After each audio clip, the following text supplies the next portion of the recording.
Welcome to the Benefits Executive Roundtable, hosted by Dorothy Cociu, President of Advanced Benefit Consulting. Dorothy is a nationally recognized benefits and compliance consultant and group health broker.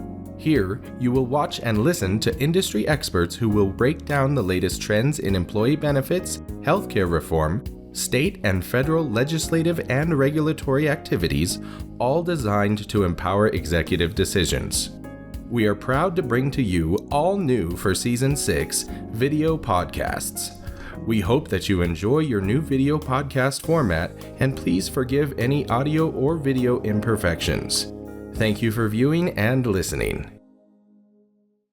Welcome to the Benefits Executive Roundtable. I'm your host, Dorothy Cociu, President of Advanced Benefit Consulting, and I'd like to welcome my guest today, Adriana Mendieta. She's a tech coordinator and cyber insurance expert from Cyber Insurance Solutions, Mike Villegas, who is the founder and president of iSecurePrivacy, LLC, and Carl Griftka, the managing director of SL Business Informatics. Thank you guys very much for being here today. I really appreciate you. Welcome, Dorothy. Thanks for having us. Thank you. Thank you.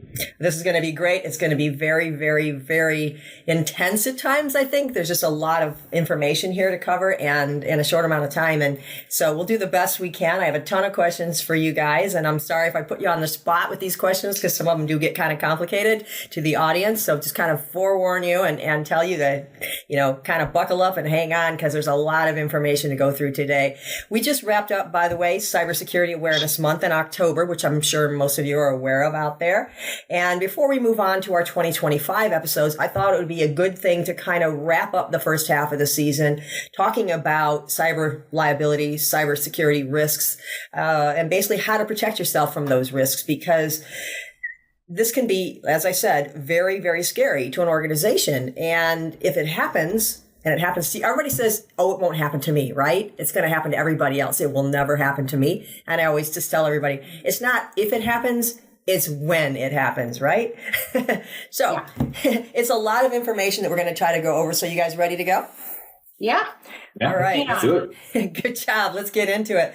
Okay. So let's start with some basics. Why is it important for organizations to prioritize cybersecurity and data privacy, at all levels and on all online activities? Why should this be concern primarily for business owners and all employees? So I'll start with this one, and I'll just say, it's the responsibility of the business to protect its data. And that data is extremely valuable to themselves and to the people that own it, their customer base, their employee base. And, if one little leak comes out, it can be quite devastating, not only to the profile or the person that was impacted, but again, the organization is responsible for that. So, that responsibility alone, is a huge reason. So that's going to be my answer coming from an insurance perspective. Mike and Carl, what do you guys think? Yeah, Adriana, I fully concur with your response. It is the responsibility of the business leaders, right, to one, understand their data, right? So understanding and inventory of their applications, the data, how it's protected, where it's stored. And to your point, if there isn't a cybersecurity program in place, it's really the responsibility of the business. IT is only responsible to administer the plan that the business dictates. Yeah, I agree with all of that. I think the only thing I would add is, protecting data is not a technical issue anymore. It's a business continuity and trust issue. And it's all of our responsibility and not just tech.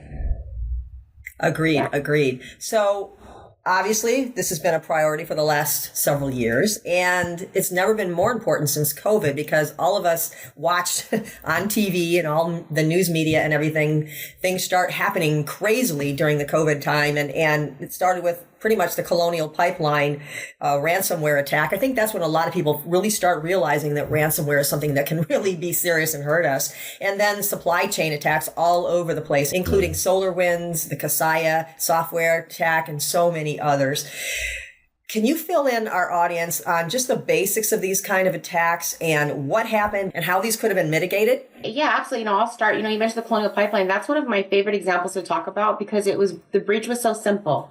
When you especially in HR, I know we have a lot of benefits and HR professionals listening. We onboard our employees and our people. We have to offboard them too. We can't just terminate them and let them go. And in the example of Colonial Pipeline, it was a reused password found on the dark web for an ex-employee that still worked. And mind you, this reused password, old password, shut down gas distribution across the Southeast United States. So, it's definitely a big deal, that offboarding. So, managing the data is huge. And again, just being responsible for it. And that's just the tip of the iceberg. I'm going to let Mike talk a little bit more about that because there's so many ways to mitigate that risk so that we don't stop gas distribution off the Southeast United States and things like that.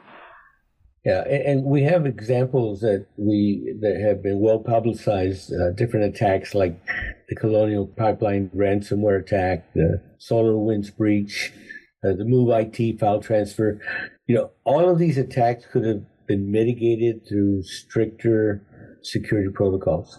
And honestly, a lot of these are common sense that people just don't choose not to activate them until they get breached. Then it becomes important.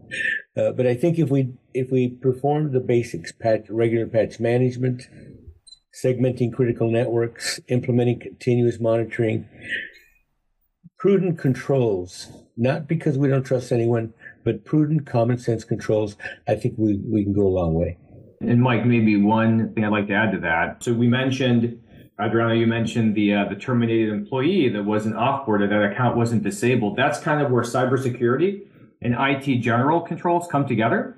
So for those who don't know, IT general controls are really the general controls around the administration of an application, access, change management, backup, right? So you'll see cybersecurity is important, but IT general controls really complement it and help mitigate some of those risks as well.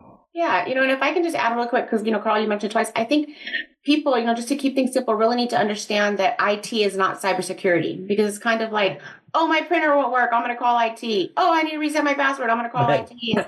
Everything is IT, and, really, there's segments in IT. There's information technology, there's cybersecurity, there's operation technology for our manufacturers out there that have our machines connected to the internet and things like that. So, really understanding where cybersecurity is in the organization, because although it's closely related to information technology, it's not IT. IT has its own duties and responsibilities, and cybersecurity has their own as well.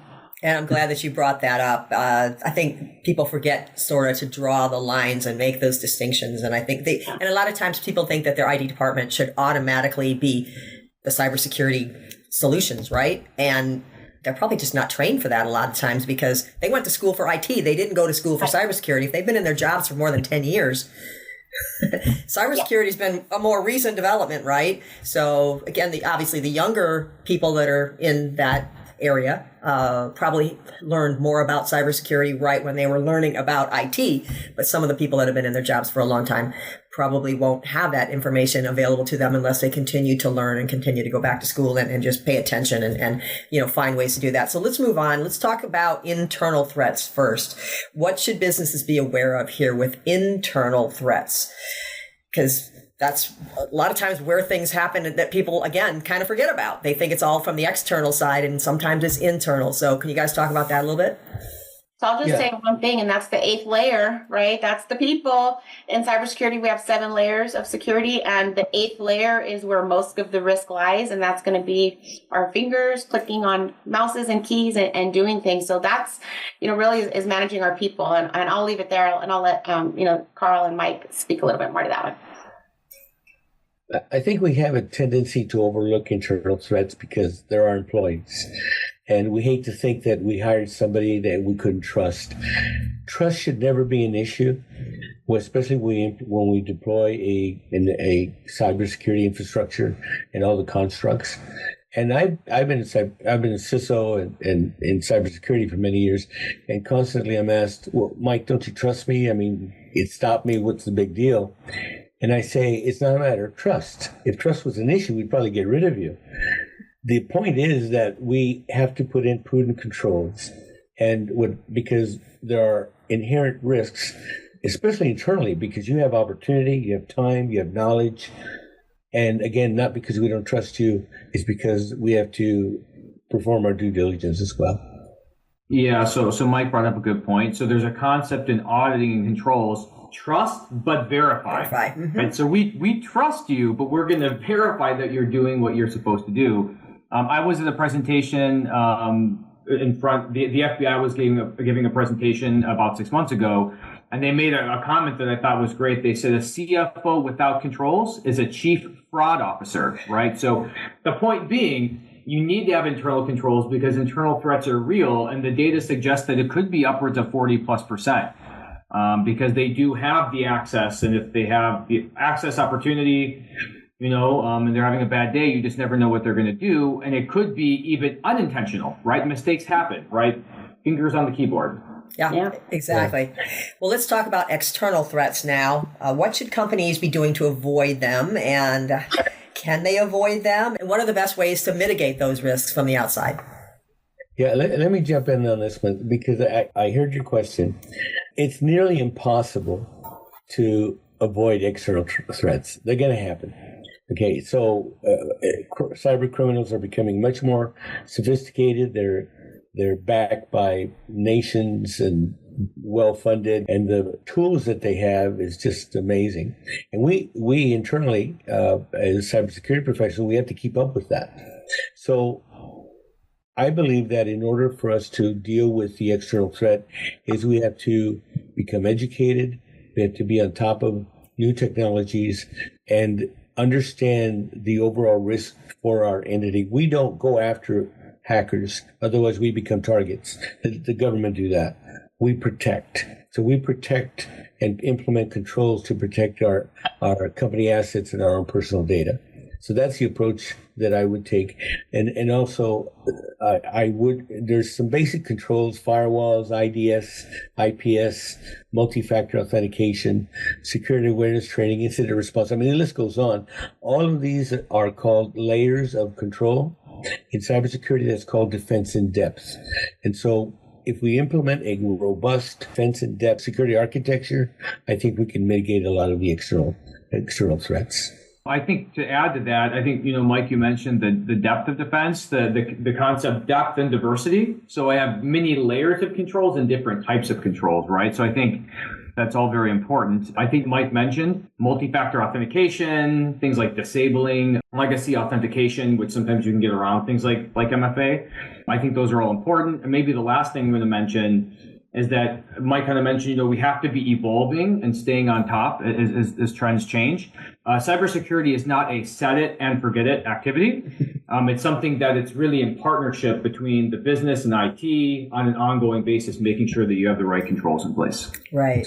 Yeah, and we're talking about digital controls. I just want to mention physical controls. I use this example, I think a few years ago, Dorothy and I did a talk, and, if somebody is sitting outside the parking lot watching people come in and out every day at the same time, and one day they target you and they walk up to the building with a big box of supplies or 3 cups of coffee, and you use your keypad to hold the door for them and let them in. I mean, that's a security control, and it is something as simple as that, really enforcing those security controls. Right.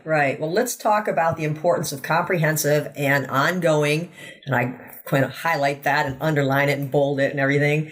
Ongoing risk analyses. Why are these so important and what's involved? By the way, NIST and OCR and HHS in my conference that I was at just last week, they hit on the risk analysis part about almost every single breach had to do with failure to perform a risk analysis.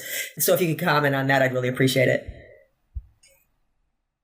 If you want, I can jump in. So I'm a cybersecurity practitioner. Our first step when we take on a new client is performing what we call a security maturity level assessment, where we're doing an inventory of your systems, looking at the data, right? Understanding your vulnerability. So we're running scans. Once we do that, then we perform a risk assessment. So based on your data, your footprint, your environment, and your vulnerabilities, we model out the different types of risks and whether or not they would be successful from both an impact and likelihood perspective. And that analysis, right, is what drives the remediation plan and the ongoing administration of IT. And that assessment needs to be performed periodically, right? Kind of what I mentioned earlier, it's not a set it and forget it initiative. Right. Yeah.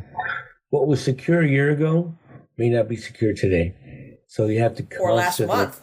Yeah. Or last month. Yeah. Yep. It's an iterative, continuous monitoring, and the risk assessment is key so that we can not over control and waste money and time, but control commensurate to the risk. And that's a constant process. Yeah, from an insurance perspective, that's the first thing we do too, is we run a scan to see if you can even qualify for a policy. We want to know what your posture is. And, we're going to see changes. Cyber insurance is still in its adolescence. We're going to see it continue to evolve. Right now, it is a snapshot and a moment of time, usually annually. They're able to rate you, and then every year a renewal.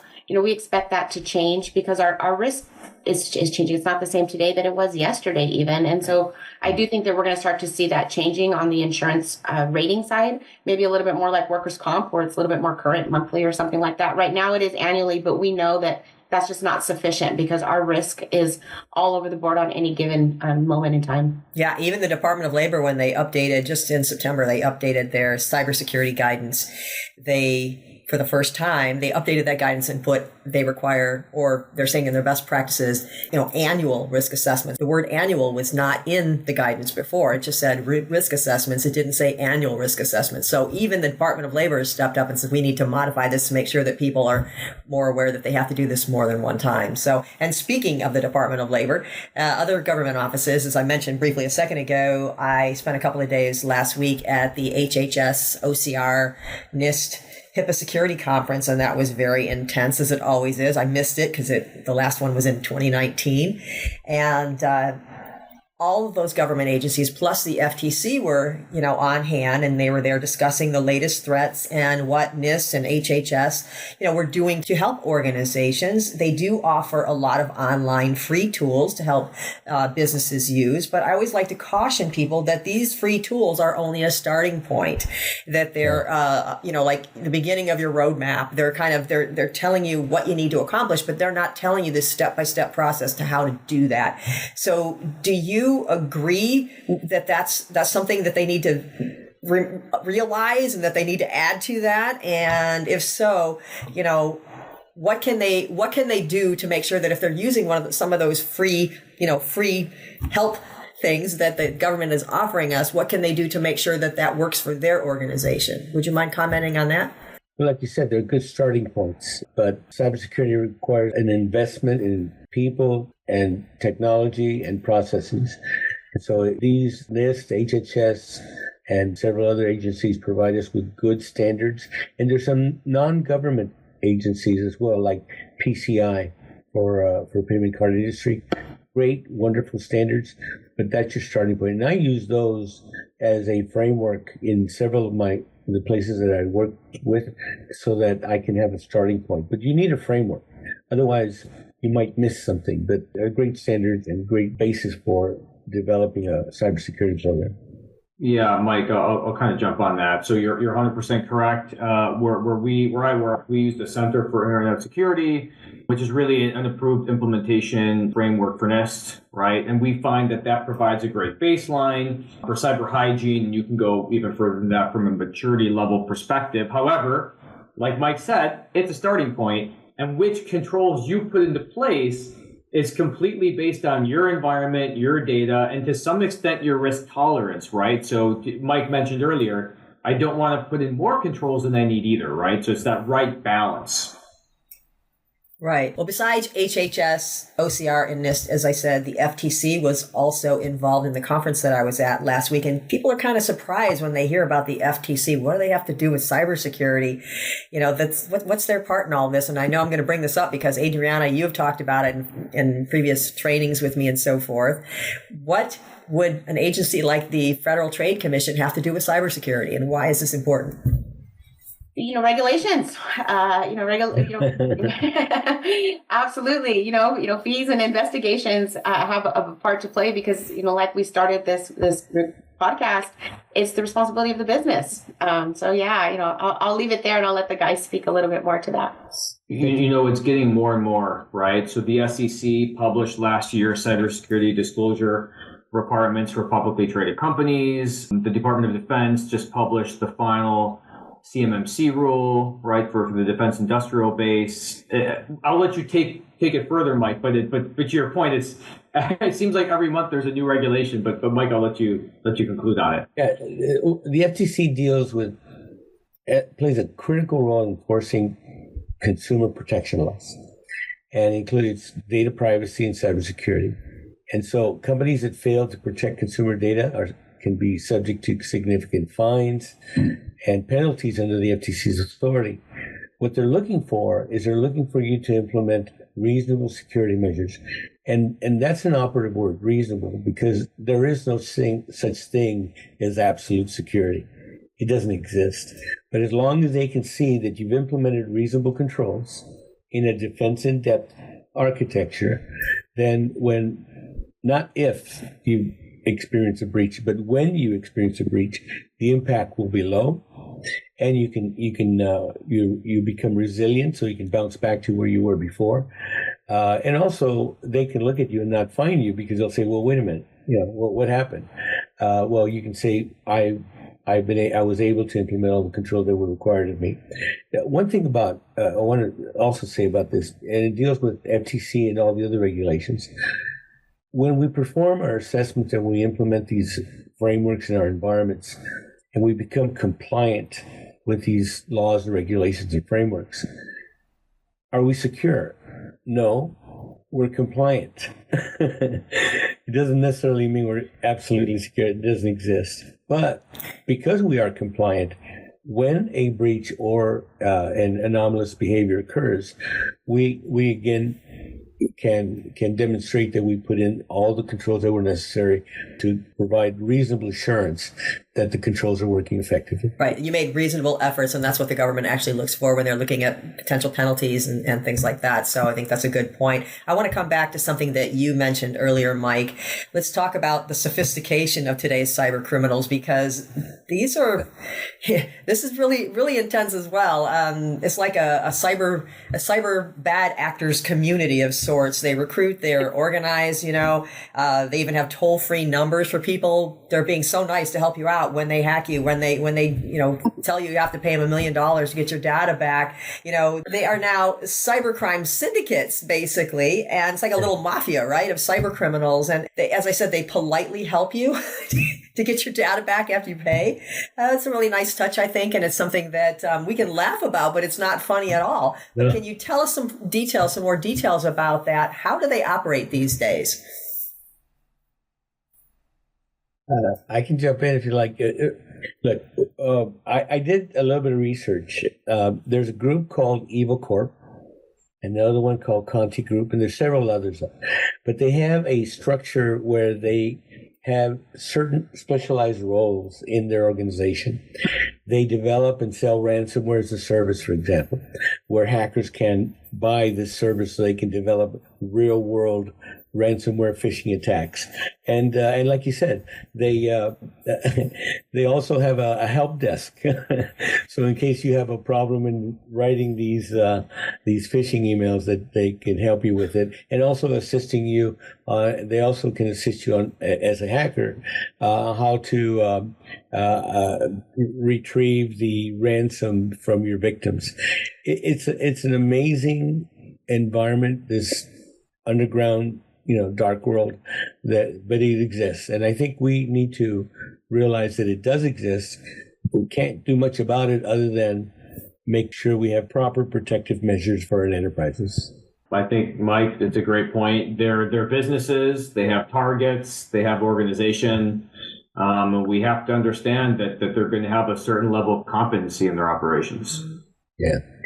So, I've said this before, but we call it a loss, and in other parts of the world, they call it a career. This is how they fund their families and the generations to come. So, just another reminder to our U.S. businesses how mighty our dollar is and why it's so important that we have the protocols in place to protect our business.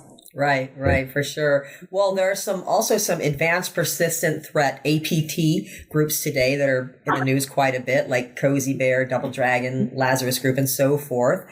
How big of a threat are these? And a lot of times these are from, China, North Korea, Russia, and so forth.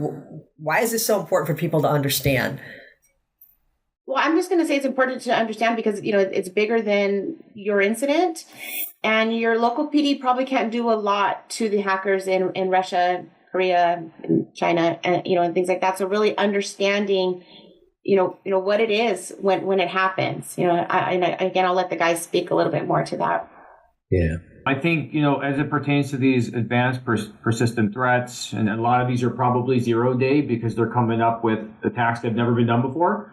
I think the best you can do is have your controls in place, right, based on your risk appetite, and have some sort of incident event management system that's looking for irregular transactions, data flows, right? Because that's probably going to be your best chance at detecting it. But Mike, I'll let you kind of conclude on this too. Yeah, if those listening don't know what an APT is, an advanced persistent threat, it's effectively malware that, in entering your environment, sits there and gathers information. Doesn't necessarily come out at once, like, say, a virus or a worm, but it sits there listening, learning, and waiting for the right opportune time to attack or to exfiltrate or do just bad things, right? And so, there are software. There is software that can do discovery and do reconnaissance and identify those types of malware and APTs. But many times these APTs remain undetected for months and even years within the system. So we need to be aware of that. Their attacks involve custom malware, sophisticated social engineering tactics. Many different ways that they can attack. And so we just need to be aware of it. The more you build a secure layered infrastructure, I think you can mitigate some of that. Yeah.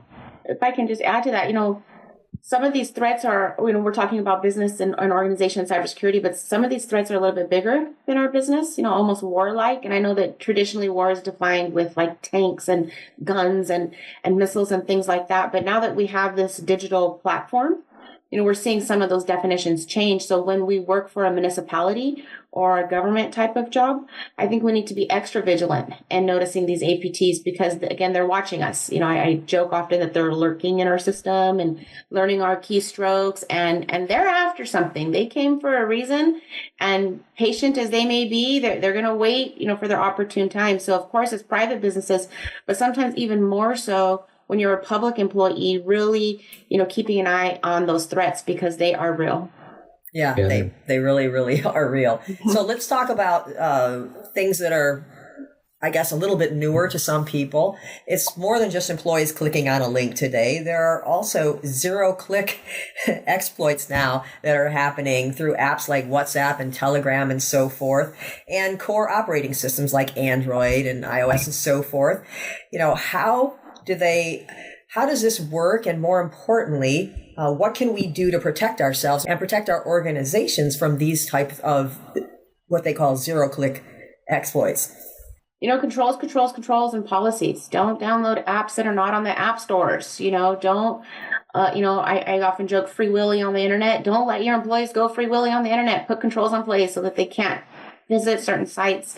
That's definitely a way to kind of mitigate or control some of that risk. And again, I'm going to let the guys speak to that as well. I did some research on some of these, and I would say, update your apps, right, and patch your operating system like iOS, because I think some of these exploits as an end user, before the exploit became public, there's probably not much you could have done. However, as long as you stay updated, as soon as that fix is released, you could have applied that patch and removed the threat. A lot of these breaches you see in the news, there was maybe a patch released 30 days ago to fix it, right? So when there's a vulnerability that works, they come up with a patch, and these organizations try to hit as many companies as they can. So the timeliness from when the patch is released to be tested and deployed is really, really critical now. Yeah, it really is. There's a tool, we can talk about antivirus, anti-malware. I think all of us know about that. And there's also a tool called MDM, the mobile device management systems that allow you to manage endpoints. But there's a tool that not too many people know about. Us in cybersecurity, we know it. It's called FIM, a File Integrity Monitor. And what a FIM does, it basically takes an operating system, database, application, or even a file parameter file or critical data, and it creates a hash of that file. And if anything changes after it rehashes, it'll come up with a different hash. So what it's doing is it's looking for changes that normally should not happen. And so when a hacker, for example, makes a change, unlike developers or people who work within the enterprise, they don't create a change ticket. They will just go ahead and make changes. So when we perform change control assessments, we look at change tickets, we look at the change process, authority, approvals, and the like. But that's not enough. We actually need to go to changes themselves and see if all of those, especially the more critical ones, have supporting documentation or that we are aware of those changes. And so that's what a FIM does. It tells you of any change that has occurred and whether or not it's been approved. And especially if it's not been approved, then we need to follow up on it. But that's a tool that I think is, we see that in third generation antivirus, anti-malware software, EDR, MDR, XDR type of tools have FIM-like features, and so things that we should all look into. Yeah. So for the benefit of our audience, which is a lot of, C-suite type of individuals, CFOs and CEOs and HR directors and, presidents and so forth, a lot of executives, for their benefits, and also for the, more supervisory line individuals within those organizations. Can we kind of summarize the most common phishing threats and trends that we're seeing right now to make sure that they're up to date? So when they're talking about it, they can, feel somewhat knowledgeable and do a little bit of research if they need to, but, just kind of give them some basics to say, these are some of the typical phishing threats that are out there right now and the trends that are out there that we need to be on top of, we need to watch for. Yeah, so we get pulled in on cyber breaches all the time, and phishing is still very common. What we've seen recently, which is kind of terrifying, we've seen organizations breaching a legitimate email box, then using that legitimate email box to phish other organizations. So it passes all of your email, like the DMARC, DKIM, it passes all the checklists from a legitimate email from the actual company. And then what we saw recently, they attached a file to the email and they used that to phish somebody's MFA credential so then they could log in from that user with MFA. So to your point, what we're seeing is that they're becoming more sophisticated. They'll get into a legitimate company email box, then send legitimate looking emails like request for quote, right? And the whole point is they're trying to then get into that system, or if they can, possibly get money out of the other company. So unfortunately, we're seeing additional sophistication, and it seems like they're going after using legitimate email accounts from legitimate companies so they can get around some of those email controls that are in place at the victim organization. We've heard of phishing, obviously. We've heard of spear phishing, where it's targeted to an individual. And then there's whaling, and that's going to the big whales, that's the executives. There's vishing as well, where voicemails, you leave voicemails and texting. There are many different ways that people are attacking us. And by the way, if you have in your enterprise, since we're talking to executives, in your enterprise, you should have a strong cybersecurity awareness training program. But in addition to that, you should have phishing campaigns that go on internally so that you can send phishing emails to your employees that look very much like the real emails, but you're testing to see if they are going to click or not. And so once you send those out in your campaign, look for clickers, but look for clickers that don't take training or don't finish the training that follows that clicking exercise. But it's important that you follow up on those, because what you want to do is the biggest, I believe that one of the largest risks or biggest risks that we experience today is still people. We could have a very strong environment, a strong security constructs and firewalls, routers, switches, web application firewalls, you name it, everything in place, encryption. But at the end of the day, it takes one person to click an email and allow that threat actor to come in and impersonate that person. Now they have access to whatever they have access. And if it's an admin account, then they have access to everything. So let's make sure that we not forget that phishing is really the way that ransomware takes effect. And so we make sure our people are well trained and are aware of what's going on. Maybe just to jump on Mike's, just to close that thought, because once they get into your email, right? Email is typically Microsoft Exchange. They're now into Microsoft 365. Think of all your SharePoint, OneDrive, right?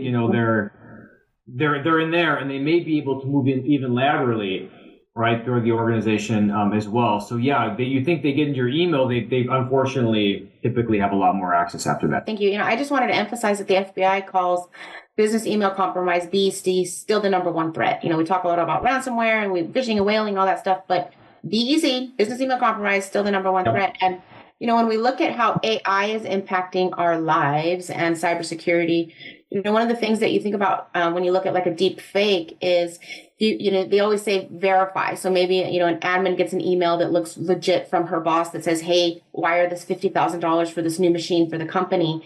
And then she gets a phone call and it's a deep fake that says, did you get my email?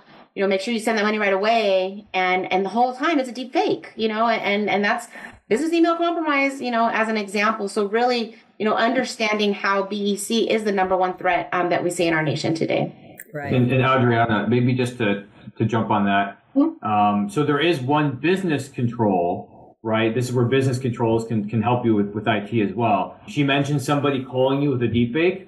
If you get that email and you're not sure, you should call yourself, the individual, back from a known number that you know is correct. So that's where the diversity and defense and controls that Mike talked about, that's how you can prevent that, is you call back from a number that you know is correct. Yes. And that's where we're seeing things move, from an insurance perspective, because right now that's one of the things, a question on the questionnaire sometimes is, how do you verify, transactions over an X amount? Well, I wait for a phone call. You don't want to wait for that phone call. You want to make that phone call so that it's there, because those deep fakes and that AI, it's not going anywhere, and they look real. I mean, they could make it look like me. Yes. One of me is enough. I can't believe they want to make a second one. Just kidding. Yeah, you have to love AI and its part in all this as well. But that's another topic for another day. But why is healthcare such a huge target for cyber criminals? The healthcare sector holds vast amounts of information. Sensitive and personal data, patient medical information, insurance details, and it's like a gold mine for attackers. Okay, so to me that is, and that happens, by the way. The healthcare organizations tend to be the worst in implementing controls. So it's a great target for attackers, and I think it's important for us to really focus on making sure that we protect that industry. I would say I would concur with Mike. If I think a healthcare organization, they have a lot of PII sensitive data. I mean, it's just there's a lot of sensitive data that unfortunately that these bad actors are trying to get a hold of, and they happen to have large quantities of it. Yeah.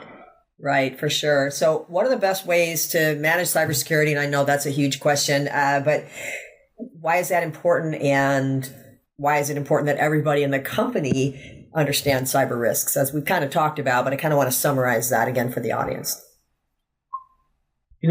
We've said twice now during this conversation, trust and verify. Over the years, I've disagreed with that. I think I verify then trust. Only because I want to ensure that things are in place. Then I'll trust. Actually, trusting even not an issue for me. But I want to make sure that you understood the difference. Yeah, I think the biggest risk, again, is our people. There's 7 layers to cybersecurity, and the 8th layer, being the people, is the hardest to manage. It's where the risk lies. So really, each and every person taking ownership of their security part, that be implementing the MFA and not turning it off for convenience, verifying someone that you're letting in the door, calling that person back before you wire excess amounts of money, or any amount of money, that kind of stuff, really teaching our people so that we can be more secure, with a better posture. And if we can do that to our people, to our employees, that transfers, to their home and to our nation, so that we can be with a better cyber posture as a nation, because again, our mighty dollar is a big driving force on some of these attacks. Yes. Maybe to jump on that, Adriana, with the right training, we can make our people an asset, as opposed to without the right training, they can tend to be more of a liability, right? Making the wrong decision. So 100% agree. Yeah, absolutely. Yeah, and I want to expand on that. How important is that oversight and that accountability? No, it's tremendous. And it's not just IT, and it's not just cybersecurity. I'm going to kind of pick on HR right now. Maybe HR needs to be looking at these trainings and seeing who's doing them and who isn't doing them, and making it, a monthly or a quarterly or at least an annual, activity that everyone goes through, just like sexual harassment training. It's not fun and we all know how to behave, but we're reminded every single year because it's important. So, I think that's critical, and just making sure that our organizations are safe. Yeah, the oversight is key because things are constantly changing. But another key point on the oversight is I want to establish accountability. From that standpoint, is I know who did what to what asset. But whoever performs that assessment needs to be empowered to be able to say what they need to say, and also provide objective criticism or suggestions on how to improve. And also, I need to be independent. And independence is so key. If I, as a CISO, cybersecurity professional, report to the CIO, not that CIO would tell me not to say something to executives or to report on a vulnerability, but it could happen.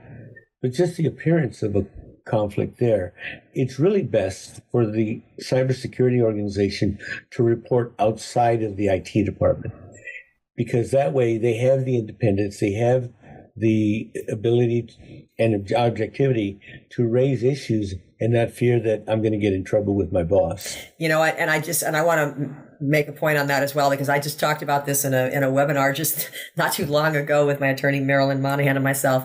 We were talking about the fact that it's not just internal. You really sometimes need to have an external source, an external auditor, an external cybersecurity expert or something come in and evaluate, because how many people in IT, especially if they're combined IT and cybersecurity in the same department, how many people are going to say, yeah, boss, I messed up. Right. I didn't do this right. They're going to say, if the boss says, are you doing everything you can? And the IT and cybersecurity response is, yeah, of course, I've read everything. I can do everything that I was told, that I've read and I've learned about and so forth. They're not going to, they're afraid of losing their jobs, and they're very busy. I always say that, IT is probably the busiest department of any company these days, and has to be, and they're overwhelmed at all times. So, do you agree with my suggestion on there? I think sometimes people need to absolutely go outside to have somebody else take a look at it and say, these are the things that you might have missed. Yeah. So what we find, the typical buyer of our IT services is not the IT department. It's typically somebody in charge of risk, like the CFO. And the reason is, if you were to ask the IT department if everything's secure, they always say yes. Yeah. Everything's fine. Mike's laughing. Our first meeting when we get pulled in, IT always says everything's great and secure. We'll look at that Microsoft Secure score and it'll be like a 35%. And it's just because they don't know, right? And typically when you have IT combined with cyber, you don't have the separation of duties. They're always going to default to make things fast and easy, which is typically inherently insecure. Yeah. And sometimes the cybersecurity people, the individuals within a company, they have a hard time getting their recommendations, deployed for many reasons. One is IT doesn't want to look bad, so they don't want to listen to that. Also, there's a saying that says the prophet is not accepted in his own country. You're Mike, we know you grew up here, no. So sometimes we need to go from outside and they'll probably implement this very thing you wanted to implement, but because they're coming from outside and you're paying for it, they'll listen to it. There's also something called an NIH syndrome, not invented here. Well, if we didn't come up with it, of course, it's not any good. So there are many reasons why, we encounter these roadblocks, but I think for the most part, sometimes you have to just go outside. Yeah. Absolutely. So let's talk about the 7-step cybersecurity incident response cycle. And Adriana, you and I have talked about this many times, last year's podcast, previous seminars and webinars you've done with us and so forth. Can you walk us through this response cycle, what's involved and what can be done to mitigate risks? I know this alone could be an hour discussion, but if we could kind of briefly summarize it for everyone, starting with detection and then incident response and so forth, can you kind of walk people through the 7 steps and what they need to look for if they're, and what they have to do in case they want to get, for example, cyber liability insurance, because you can't get it without these steps, right? Nope. Yeah. So what these steps are actually a response to an incident, or because it's the incident response cycle. So, exactly what it is. The first thing is detection. We have to play defense. We have to know that something could and will happen, and how are we going to detect it? So first thing is detection. Those are those scans, those penetration testing, some of those firewalls, and other things that we have into place. And once something is detected, now you have to respond to what you've detected, and what kind of response is that? Is that, oh, hey, we nipped it in the bud? All is well? Great. Story ended? Or is this oh my gosh, this is bigger than we thought? So responding to what was detected, and then you move into forensics. And this is really the meat and potatoes, crisis management, incident response.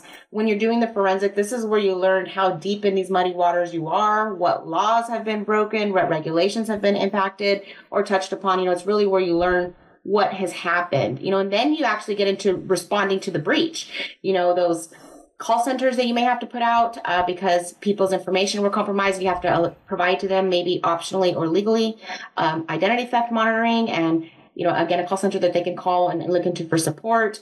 Responding to that, we're going to get into our regulatory responses. And we talked a little bit about, the FCC and HIPAA and all of these reportings that you have to do. And they're not all the same. And you probably have to report on multiple levels. If you're a website that takes online payments, now we got to talk about PCI, which would be its own, at least our podcast on PCI and the regulations that go into that. And then you get into third-party liability. You may be sued if you're an organization that has several employees that come together. You're looking at a class action lawsuit or many customers. Vicariously, maybe one of your service providers has put you in this place and now you're at a loss.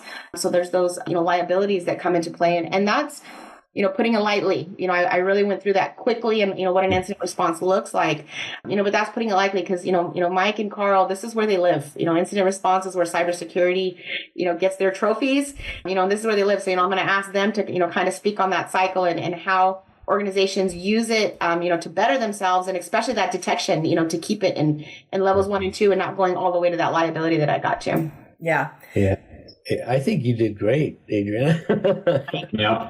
I enjoy working with She packed a lot into just a couple of minutes, didn't she? Yeah, that was wonderful. I think I'd just like to add a couple of things because we could take a whole day on this, believe me. When we, for incident response, we perform what are called tabletop incident response exercises. And these tabletops are real world examples of what could happen in the event of a breach. And so what I typically, because I facilitate them, I typically ask an executive, what keeps you up at night? What's the worst thing that can happen? Okay. And I take that scenario and I write it up and then I make sure that all the right people are going to participate in the exercise, but I don't tell them the scenario until right before the meeting. And the reason I don't want them to prepare, I want them to react. Otherwise, because when you get breached, you're not given fair notice that, hey, we're going to create a breach. Fire. It's going to happen. No, you want to see how they react. And if we falter or there are areas that are wanting because we were not prepared, it's a successful exercise because that's when you want to find out that something didn't work, not in a real situation. So that I wanted to share that with you. And the other one is third-party vendor risk management. Big deal. If you have a strong vendor risk management program and you send out questionnaires to ensure that they approach protection of data, your data, it'll be customers or employee data, you share with them because they're providing a service, that they protect the data in the same manner, in the same rigor, in the same approach that you would otherwise if you kept it in-house. But those vendors also have vendors that help assist in providing that service. Those are called tertiary vendors. If those vendors You want to make sure that your vendor has a vendor management program to ensure that their vendors have proper controls. It's a huge risk, and it's a very large effort, I think, from a corporate standpoint, but a necessary one. Now, maybe to jump on that, so is it maybe to take a step back to the incident response, making sure you have the right cross-functional team, right? Yeah. Business and IT working together, and probably counsel too, right? Yeah. Counsel. So making sure you have the right people on that committee so that you're able to, one, detect, respond, but also get those notices out, right? There are a lot of penalties if you don't do that. And then, yeah, Mike, I think you hit the nail on the head for third-party risk management. Your data is your responsibility. You can't point the finger. It's your job that the controls are in place, whether you have it or it's at your vendor.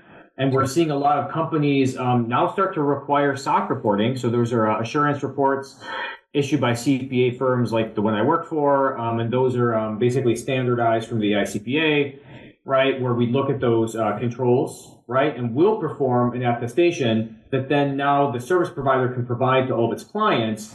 And you as a client need to read that report and understand basically the controls that were performed. And in that report, it will point out the sub-service providers, the tertiary providers that Mike mentioned. So you have a better understanding of that risk. So whether it's through a questionnaire or you're requiring a SOC report, it's your responsibility to make sure that those controls are in place. Right. And I just want to throw out there from a HIPAA perspective, if they do sponsor a health plan, if they're involved in any of the health side at all, that when you have those vendors, make sure you have your business associates agreements in place, and make sure if there are any sub vendors, as you guys mentioned, that they are covered under those same or separate business associates agreements, to make sure that all levels like that are being covered under your business associates agreement. Just as another add-on, I just wanted to throw out there. So let's talk a little bit about, speaking of, the fact that I do a lot of this HIPAA stuff, and on the HIPAA side of the coin here, training is very, very important. We talk about that all the time, but let's talk about training at every level in the organization about cyber risks, specifically cybersecurity,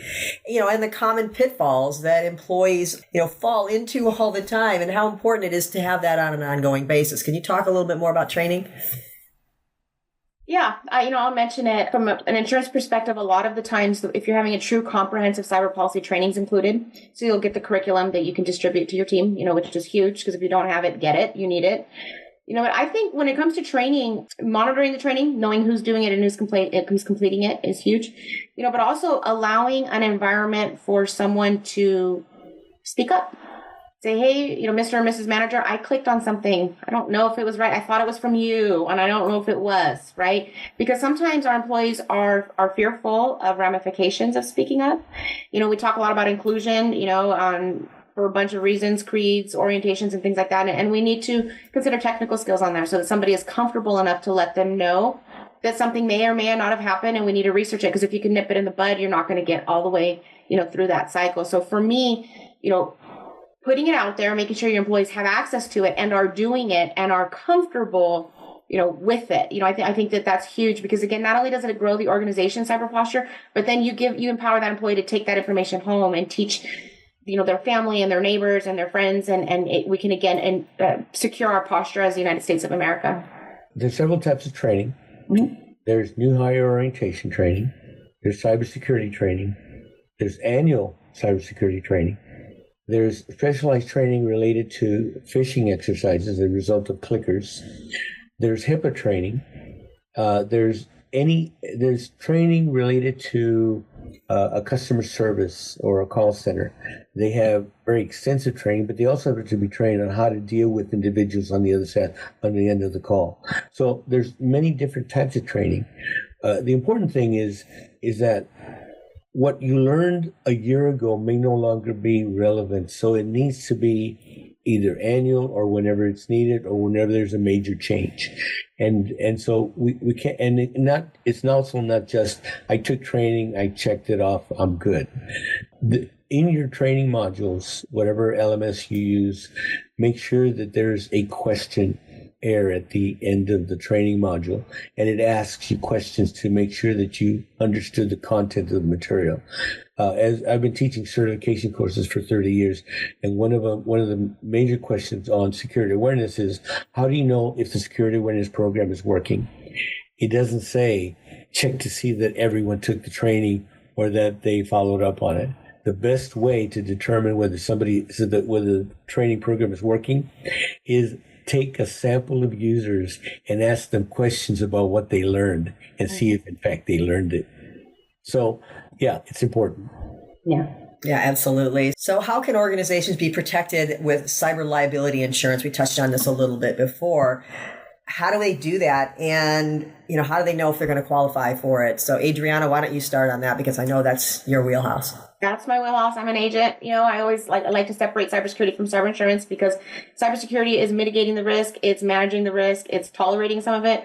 Cyber insurance is transferring the risk that you don't want to deal with, right? You put that into a policy and a policy covers you for that.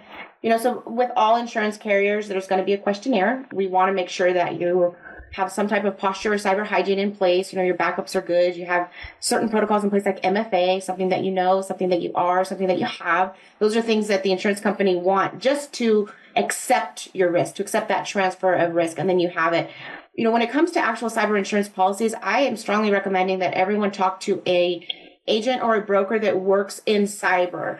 Too many times I've worked with organizations where they think they have a cyber policy and it's a shell, right? It's a shell of one, right? Yeah, it's a shell. Yeah. It's going to give you, we talk about the incident response. It might give you, one or two of those things, but it's not going to give you full coverage. And, one of the things that most businesses want is business interruption. So if they're down, they can still receive what would be their income at that time. And a true comprehensive cyber policy should cover that for you. It may not, depending on how the breach happened, whether it's your fault or a third-party provider, and whether you covered third-party business interruption and things like that. Very comprehensive insurance policy. And it's important that you ask those kind of questions and that you know what type of policy you have, and that you don't think that just because it says a cyber rider on your general liability that you have true comprehensive cyber, because it is really important that you transfer some of that risk, because we already said it's not if but when. And when you find yourself in incident response, you want to know that you have that financial backing that you want, that a cyber policy can provide to you. And how do you qualify for it is you get your posture up. So for larger organizations, you need to talk to Mike or Carl or another cybersecurity professional to get those controls in place. For small businesses, which is really where my heart is, because I feel that sometimes large organizations can stomach the incident response and maybe not go belly up, but our small businesses, our photographer shops, our bakeries, some of our small insurance agencies, things that, 2, 3, 5, 10 lives, employees, they would have a harder time stomaching an incident. The insurance companies recognize that, and they do have relaxed underwriting for smaller organizations. So if you're a small organization, don't think it's not going to happen to you and don't think you don't need it. Talk to a cyber insurance professional like myself or someone like me to make sure that you can really transfer that risk and have the coverage that you want. No, I think maybe to jump on Adriana's comment, yeah, you do need it. Remember, you can only reduce risk to an acceptable level with controls. You can't eliminate. So having a policy to transfer some of that residual risk makes a ton of sense. I think the only word of caution, I would say, when you send that questionnaire to IT to have it completed, if you're not sure if you really have those controls in place, I would contact a third party to come in and do an assessment to see if you qualified, because there was a report from BlackBerry last year that said, I think 20% or so of claims, a little bit over 20%, were either not paid or not paid in full because the company had misrepresented, right? So you should get it. It makes a ton of sense. However, just make sure that when you fill out that questionnaire, that those controls are really in place, not just in an ad hoc way, but that you do it every time that way. I think that's really the differentiation that we see. Yeah, the example that I use related to insurance is if I have insurance on my car and it gets stolen, the obvious questions will be: Did you leave the key in the ignition? Did you leave the window down? Did you leave something of value in the front seat? Did you do basic things? If you didn't, I wonder whether you should be covered or not. Either that or your premium is going to go up. So while insurance is a valuable part of risk management, it is not a replacement of good security practices.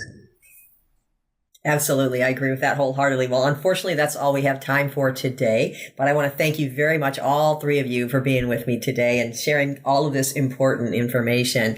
If anybody would like to reach out to you, and I'm sure that they will, how would they reach you? Adriana, let's start with you.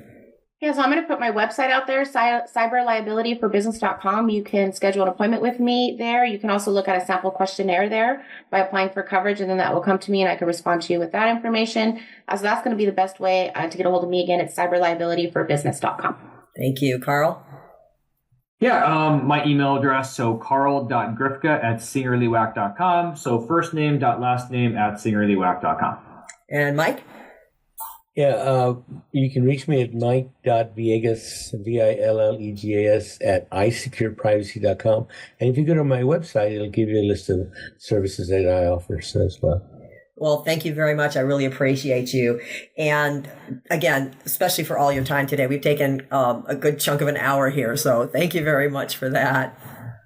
Yeah, you're welcome. Thank you. Thank you. Happy New Year to all your listeners. Yes. Yeah. Yes, happy holidays to everybody. This is, of course, our last episode for 2024. We're going to be taking a break now until mid-January for the second half of the season. I hope that you all have a wonderful and safe holiday season. And to everybody out there, please stay safe, stay healthy, and stay tuned for the next episode of the Benefits Executive Roundtable. Thanks, everyone. Thank you. Thanks for watching. Stay tuned for compliance tips, cost containment ideas, new trends, and decision-making tools. This podcast is produced by Advanced Benefit Consulting, Anaheim, California. All views expressed are those of the host or interviewees and not necessarily the views of Advanced Benefit Consulting. Information contained herein should not be construed as legal advice. We always recommend that you consult with your legal counsel as situations do vary. Ms. Cociu can be reached at 714-693-9754 extension 3 or toll free at 866-658-3835. By email at dmcociu@advancedbenefitconsulting.com or visit our website at advancedbenefitconsulting.com.